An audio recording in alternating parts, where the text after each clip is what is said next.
bonsoir à tous. À la une de ce journal, sous la pression d'une nouvelle mission d'inspection de la Confédération africaine de football, le Cameroun peut-il sauver la face au regard du chantier du stade Paul Biya abandonné depuis près d'un an? Le ministre des Sports et l'entreprise canadienne chargée des travaux ont identifié les sites à construire dans l'urgence, mais le sort des ouvriers reste encore préoccupant. Nous en parlerons en ouverture de ce journal. Les stratégies de lutte contre la vie chère s'avèrent inefficaces. L'INS, l'Institut national de la statistique, tire la sonnette d'alarme. Les tensions inflationnistes sont enregistrées dans les marchés et Bamenda est devenue la ville la plus chère au Cameroun, suivie de Buea et Douala. Vous suivrez dans ce journal les difficultés des ménagères à pouvoir payer des denrées alimentaires dans les espaces marchands et à donner des repas quotidiens à leur famille. Nous en parlerons au cœur de ce journal.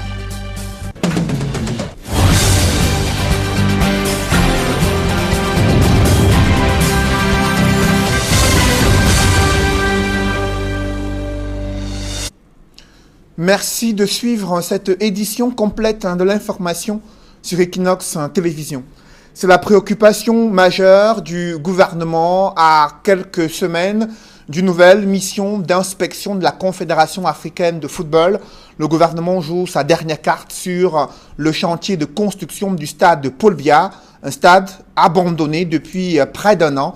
Une nouvelle entreprise chargée des travaux s'est rendue sur le site pour identifier les priorités à construire dans l'urgence. Mais le sort des ouvriers travaillant sur ce site est préoccupant. Le ministre leur a demandé d'avoir beaucoup de chance pour être retenu avec le nouvel entrepreneur au grand désarroi de ces ouvriers. Des précisions avec nos reporters Élisée Bogba et Ike Cyril. Sur le site de construction du stade Paul Biya d'Olembe à Yaoundé, l'inquiétude se lit sur les visages. Après la résiliation du contrat avec Gruppo Piccini, les employés ne savent plus à quel sein se vouer. Et pour ne rien arranger, le ministre des Sports et de l'Éducation physique annonce qu'il faudra beaucoup de chance pour être retenu dans la liste du nouvel acquéreur. Pour ceux d'entre vous qui auraient la chance, et je l'espère pour vous tous d'ailleurs, d'être retenus pour la poursuite du chantier, je voudrais vous souhaiter bonne chance. Mais comme vous le savez, c'est comme pour la loterie. Si vous n'achetez pas un billet, vous ne pouvez pas espérer gagner. Donc vous allez faire les procédures, vous allez engager les procédures normales en direction des repreneurs du chantier en fonction des besoins qui seront exprimés en matière de main-d'œuvre. Bonne chance à tous et bonne journée. Magil, c'est le nom du repreneur du chantier de construction du stade Omnisport d'Olembe. L'entreprise canadienne confirme que les techniciens camerounais auront voix au chapitre. Ce chantier-là a connu des dommages collatéraux des entreprises camerounaises, des Camerounais et des Camerounaises qui ont malheureusement subi les arrêts et des impayés. Donc nous, dans les semaines à venir et dans les jours à venir, on va les recevoir, voir qui peut continuer avec Magil. Magil ne vient pas avec une armée d'étrangers, on travaille comme à la réunification avec des Camerounais et des Camerounaises. Après plusieurs mois d'arrêt, et alors qu'une nouvelle mission d'inspection de la CAF est annoncée au Cameroun, il faut très vite relancer les travaux. Magil a déjà identifié les priorités. La mobilisation va s'effectuer principalement dans un premier temps sur les réseaux extérieurs, donc pouvoir assainir le terrain. On va nettoyer le chantier, démarrer tout de suite les routes et les terrassements pour pouvoir préparer la route définitive des accès au chantier. Nous allons travailler immédiatement sur l'aire de jeu. L'aire de jeu, comme son Excellence l'a expliqué, sur tous les stades, c'est le seul stade où on n'a pas encore l'aire de jeu opérationnelle. Donc on va mobiliser l'aire de jeu pour qu'on puisse faire un engazonnement dans les semaines à venir pour préparer la prochaine venue de la CAF. Plusieurs années après le démarrage des travaux, il est désormais question de sauver les meubles. Pour cela, le ministre des Sports et de l'Éducation physique en appelle au sens de patriotisme des uns et des autres. Le sens de la responsabilité, du patriotisme, du civisme des uns et des autres est interpellé pour que les travaux de reprise de cet important ouvrage puissent être achevés dans de bonnes conditions et dans les meilleurs délais. Principal ouvrage en construction dans la perspective de la CAN 2021, le stade Paul Biya d'Olembe à Yaoundé n'est pas achevé. Pire, les travaux accusent un retard considérable, au point où le stade n'a déjà pas été retenu pour le CHAN 2020. Avez-vous déjà emprunté l'axe routier Ngumu-Ezeka en passant par Otélé et Makak? Les routes sont en mauvais état et c'est le principal frein au développement de ces bassins agricoles situés dans la région du centre. Illustration ce soir sur le tronçon Ngumu-Otélé, une dizaine de kilomètres de route impraticable, un véritable calvaire que nos reporters Emmanuel Diop et Marcelin Gansop ont vécu durant le périple dans ces localités. Reportage. Ici, le quartier Aoussa Ngumu, c'est le point de départ pour Otélé, situé à une dizaine de kilomètres d'ici. Une distance que nous allons parcourir à moto, parce que les OPEP, comme on les appelle, sont assez rares. Et puis nous allons nous apprêter à affronter quelques difficultés, notamment liées au très mauvais état de la route. Nous sommes en saison des pluies et cette route-là est quasiment impraticable. Et nous voici en route pour Otélé. À peine avons-nous parcouru 2 km que les premiers obstacles se dressent sur notre chemin. Dame pluie vient d'arroser la ville de Ngumu et la route est dans un piteux état. Une situation aggravée par la réhabilitation en cours d'une partie de cette route qui dessert également les arrondissements de Makak et d'Ezeka dans le département d'Union Ekele. C'est donc une route hautement stratégique qui aurait normalement dû être bitumée. Hélas. Quand il y a eu des déraillements à Ezeka, c'est ici que toutes les voitures passaient et je ne comprends pas pourquoi cette route n'est pas bitumée. Mais pourtant, quand il y a eu le pont de Bankomo s'est cassé, c'est ici que les ministres et consorts passaient et la vie est quand même pénible ici pour nous. Les rues ne sont pas bitumées, on souffre. Ce tronçon de route est beaucoup plus fréquenté par les motos qui accusent le coup de nombreux bourbiers et autres nids de poules. Nous sommes obligés de faire avec vraiment, parce que si on reste comme ça, on va vivre comment? On se débrouille avec nos motos. À chaque minute, nous sommes en saison des pluies, nous sommes avec les bouts. Bon, on s'est dit qu'en saison sèche, on peut rouler en bas bouche bée. Maintenant, les temps ont changé. En saison sèche, en décembre, il pleut. On ne sait pas. Lorsque vous empruntez la moto, personne seule, 1000 francs. 2 personnes, 1000 francs. De préférence, prendre, aller à 2 sur Otélé. Et les voitures, 500 francs.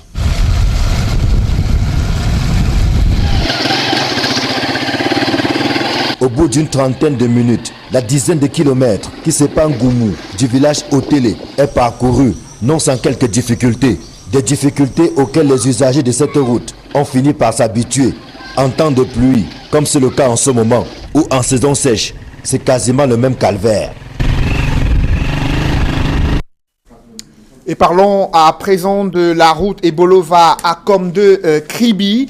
Un contrat commercial a été signé entre le gouvernement et le directeur général de l'entreprise italienne ICM SPA, retenu pour la construction de cet axe routier de près de 179 km de route. Le coût des travaux est de 127 milliards de francs CFA. Les travaux doivent durer 36 mois. Le gouvernement a exigé un chronogramme de réalisation des travaux et un contrat de marché doit être signé et la date des travaux n'est pas encore clairement établie. Et toujours concernant les travaux routiers, dans la ville de Douala, les travaux de réhabilitation de la pénétrante Est viennent d'être confiés à l'entreprise canadienne McGill. Les travaux doivent être effectués sur un linéaire de 9 km avec l'aménagement d'une voie de transit, 2 voies de desserte latérale composées chacune de 3 fois 2 voies, des carrefours giratoires, des échangeurs et autres ouvrages d'assainissement.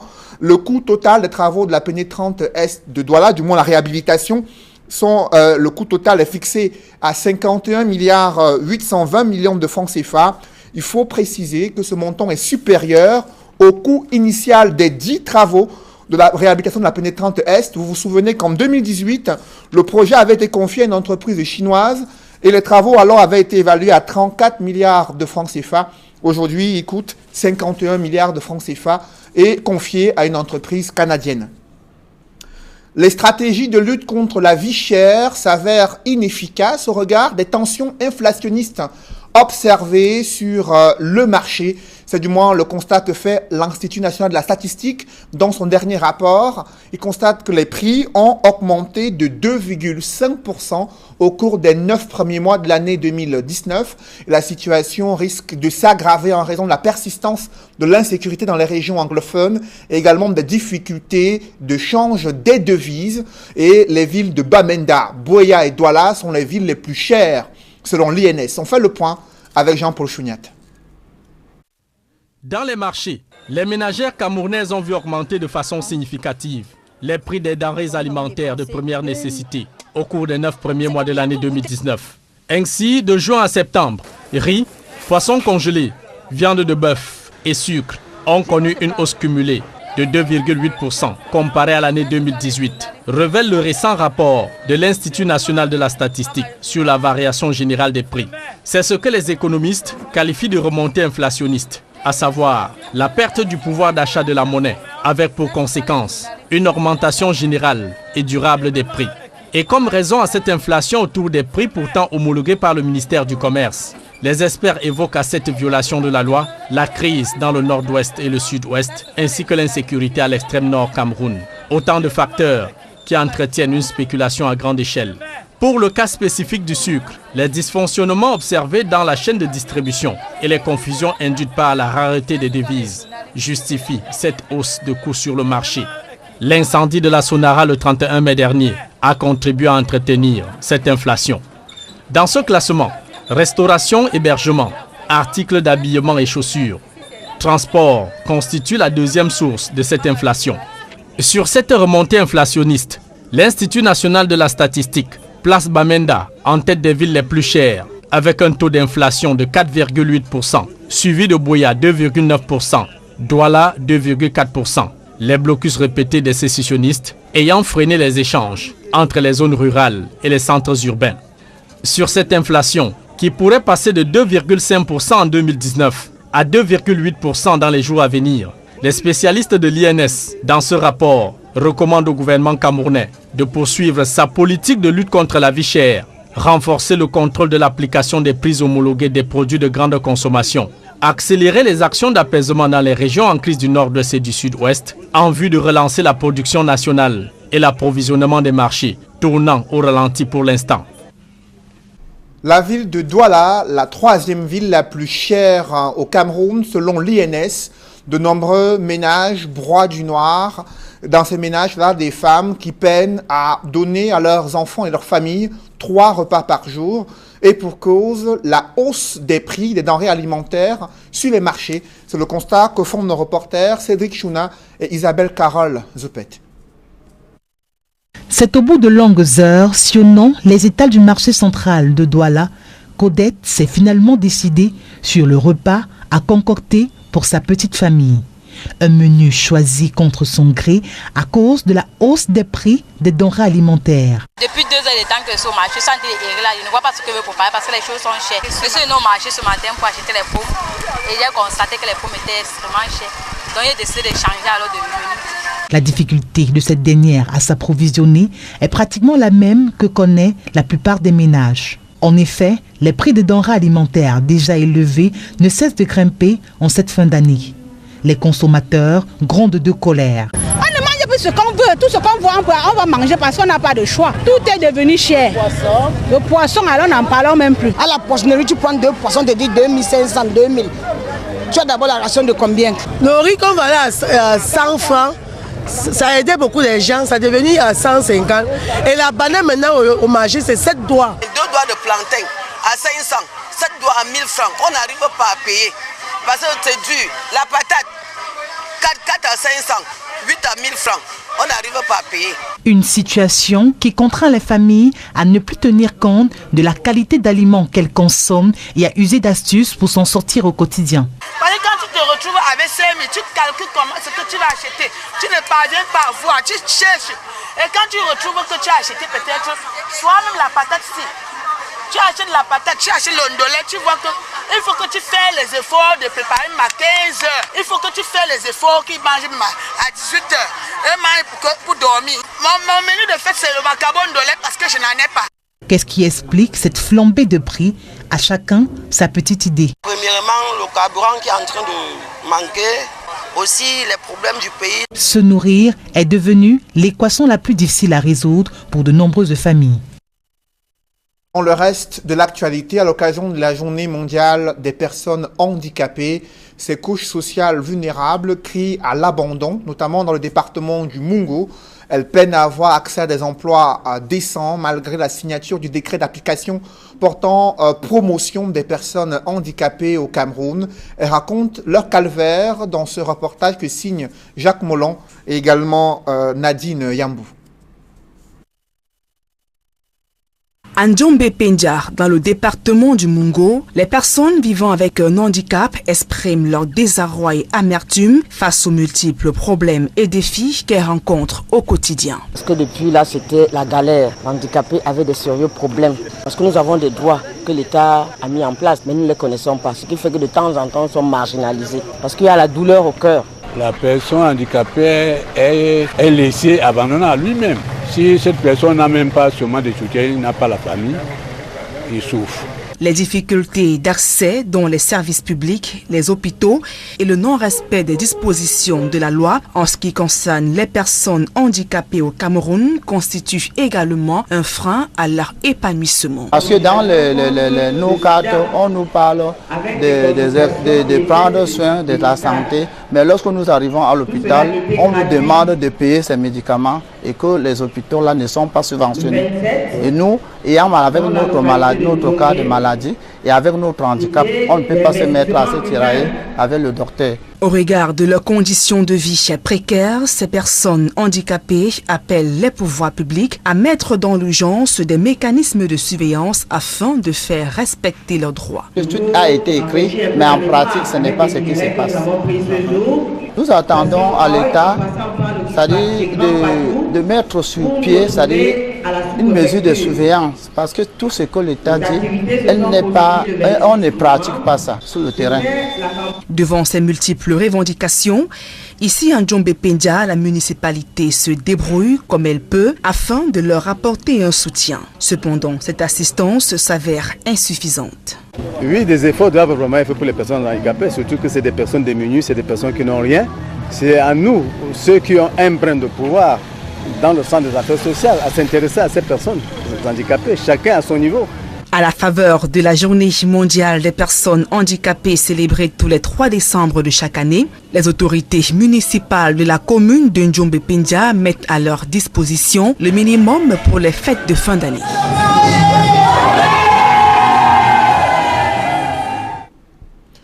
Un nouveau programme de mathématiques bientôt enseigné aux élèves en cycle secondaire au Cameroun. Cette réforme vise à donner des outils d'analyse scientifique à ces élèves avant leur admission à l'université. Ce nouveau programme de mathématiques doit être dispensé dans les 2 sous-systèmes éducatifs francophones et anglophones. La présentation de cette réforme a été faite sous la supervision du ministre des Enseignements secondaires. Je vous invite à présent à suivre l'inspecteur coordonnateur général chargé de l'enseignement des sciences, Jean-Pierre Adjaba, qui explique les atouts de la nouvelle réforme concernant le programme de mathématiques à dispenser aux élèves en cycle secondaire. Les performances en mathématiques sont mauvaises, les taux de réussite sont très bas, les échecs sont massifs. Il y a certes des insuffisances en termes de nombre d'enseignants, parce qu'il en manque, ça c'est vrai. Il y a également que la façon avec laquelle on enseigne les mathématiques n'est pas du tout bonne. Elle n'est pas de nature à permettre une réalisation de meilleurs apprentissages. Mais il y avait aussi, et ça il faut le dire à haute et intelligible voix, que les programmes d'études qu'on utilisait jusque-là comportaient d'énormes manquements. Alors on a mis sur pied tout un processus qui a pris plus d'une année pour reviser ces programmes. Ça a été très participatif, des enseignants de chant, des universités, des associations d'enseignants y ont contribué.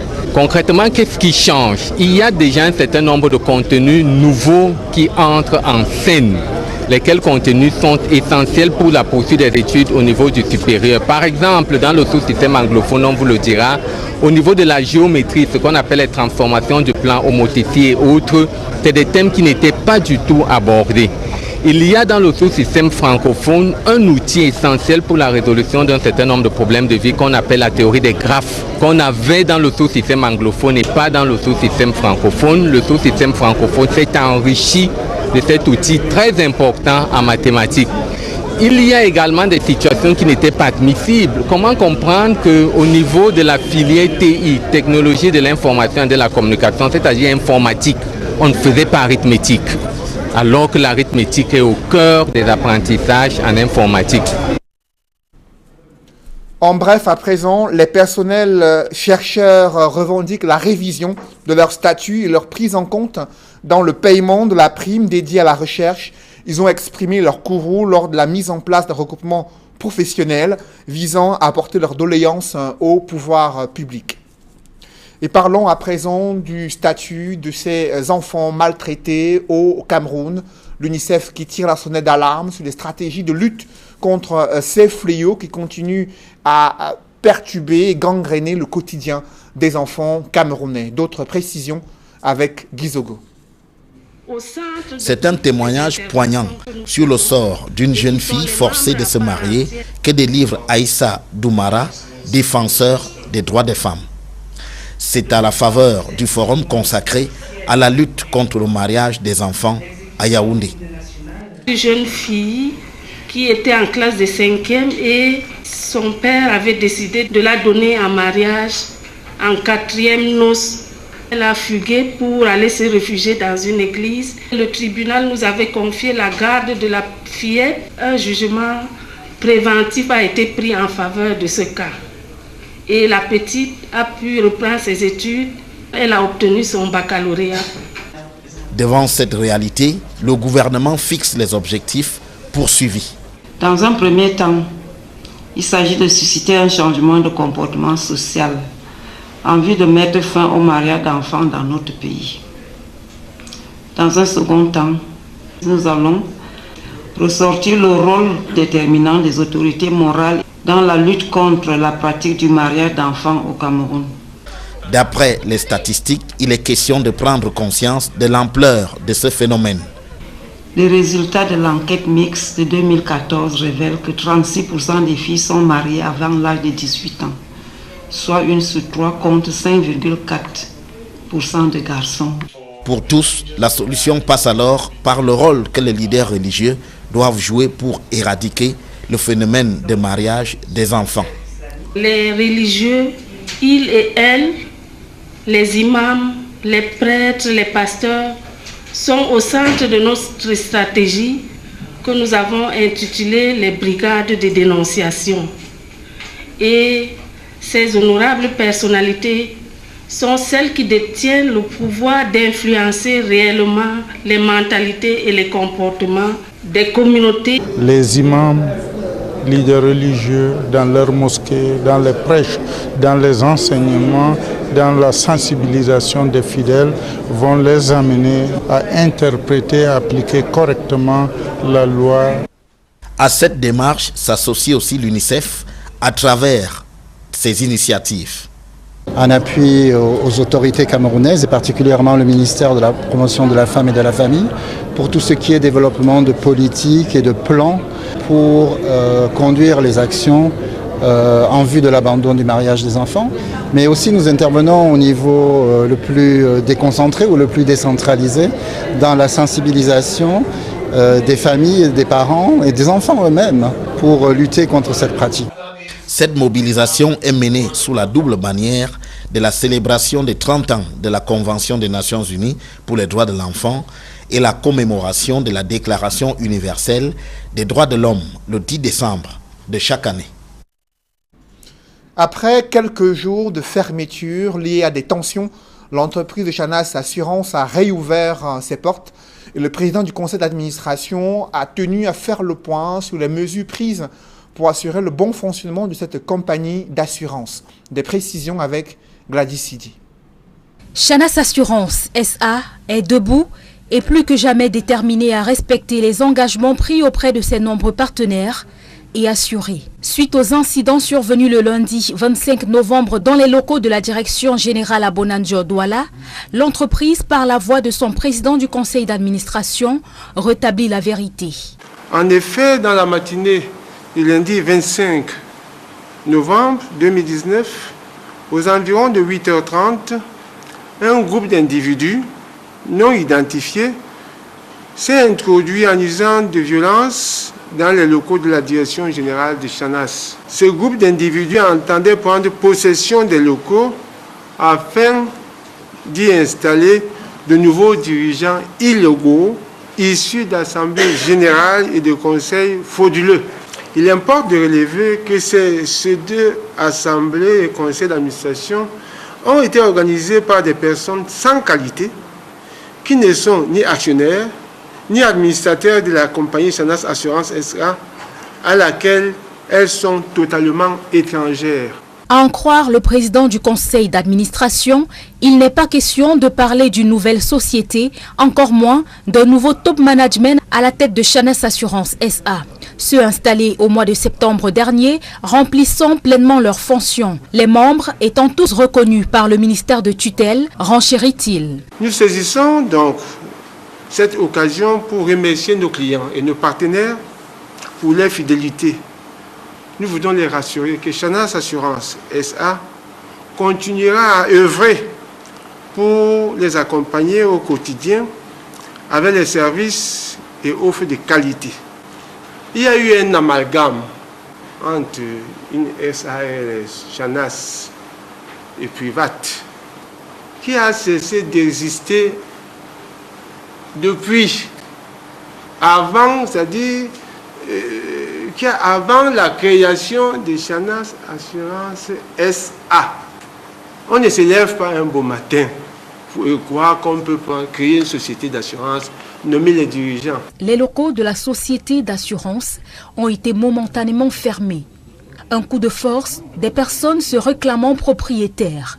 Un acte jugé illégal par l'équipe dirigeante actuelle qui déclare que des mesures de droit seront prises afin que pareil incident ne se reproduise. À la suite de ces incidents malheureux, le siège social, c'est-à-dire la direction générale, je veux dire, a été momentanément fermé jusqu'à la journée de jeudi 28 novembre 2019.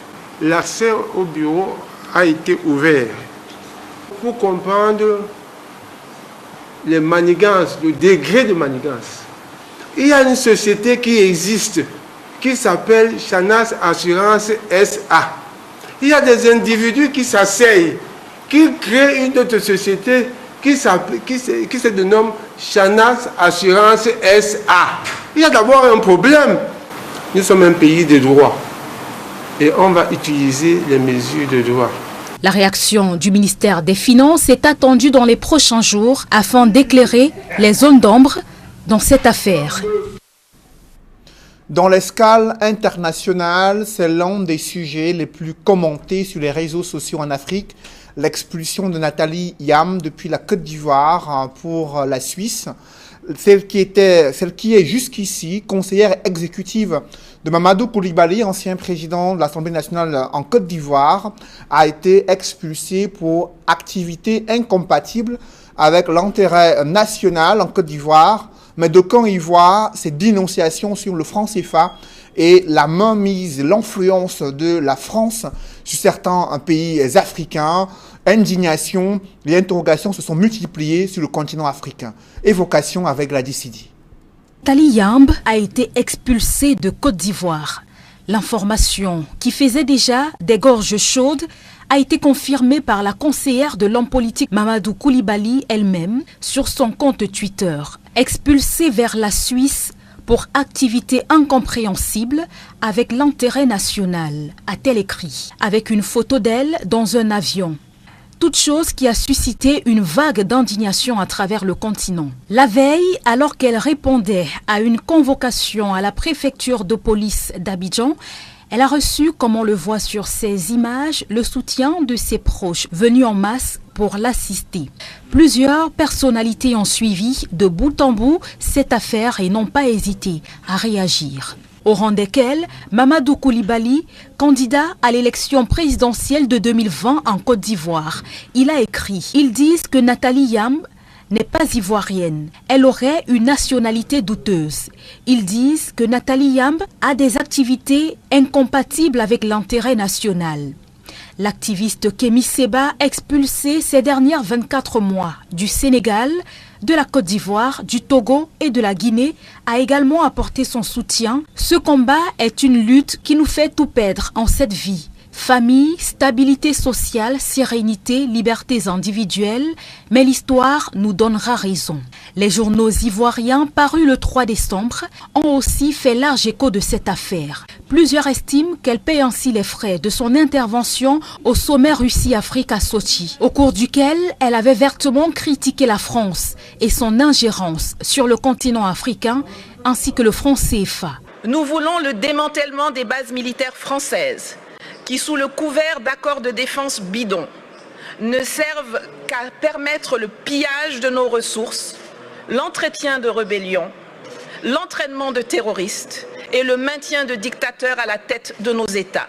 Nous refusons que la France continue d'usurper la voix de l'Afrique à l'ONU, qu'elle soit à la base de quasiment toutes les résolutions concernant le continent. Sur le plan politique et diplomatique, le monde et la Russie doivent cesser de nous voir à travers les lunettes déformantes du storytelling méprisant, mensonger et négationniste de la France, qui nous assujettit. L'Afrique n'a pas besoin de tuteurs. Sur les réseaux sociaux, les messages de soutien envers la conseillère exécutive de Mamadou Koulibaly se multiplient. La direction du parti politique annonce une réaction dans les prochains jours. Mesdames, Messieurs, c'est la fin de ce journal. Merci de l'avoir suivi. Juste après cette édition de 20h, retrouvez Serge Alain Autou et ses invités pour le débrief du journal sur le plateau d'Equinox Soir. Serge Alain. Le stade Paul Biya au Lembe va revivre après le départ de Gruppo Piccini. Le gouvernement mise sur l'entreprise canadienne McGill qui doit effectuer les travaux dans l'urgence. Vous l'avez suivi. Elle a identifié les points à construire en urgence. Et à la grande surprise, le ministre a demandé aux ouvriers qui travaillaient déjà sur le site de se préparer à avoir de la chance pour être retenus avec la nouvelle entreprise canadienne qui doit réaliser les travaux et achever ce complexe sportif de Lembe, là où se trouve le stade Paul Biya, un stade censé abriter la CAN 2021 prévue au Cameroun. Voilà, c'est donc l'essentiel, l'Equinox Soir, deuxième partie. Bonne soirée à vous, Cédric. Bonne soirée à vous, Serge Alain. Rendez-vous demain 20h. Rendez-vous demain 20h.